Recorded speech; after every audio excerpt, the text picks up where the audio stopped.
le jugement des autres, pour te donner une expérience, moi, c'était plutôt par rapport à mon corps et à mon poids. Pareil, je reviens à ma mère sur ce podcast, ma pauvre maman, mais non, c'est bon, on s'entend super bien. Elle disait que quand je suis née, j'étais un très gros bébé. Et ensuite, elle me disait, à partir de 6 mois, le pédiatre t'a mis au régime. Je ne sais pas si tu vois ce que ça implique après dans ton rapport à la nourriture. Merci maman. Donc en fait, elle dit, ah là là, Célia, au régime, nanana, c'était un très gros bébé. Bon, après, j'étais une petite fille normale, enfin, je veux dire, mince normalement, enfin, pas de surpoids, pas de...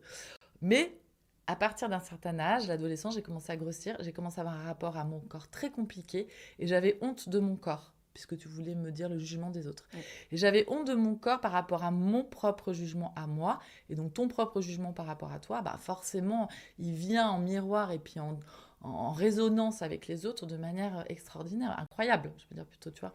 Et là, tu te dis, ok, et je détestais mon corps. Et je détestais mon visage. En fait, j'étais super dure avec moi-même, hyper jugeante. Et du coup, bah, tu penses que les autres le sont, alors qu'en fait, les gens sont plutôt très bienveillants.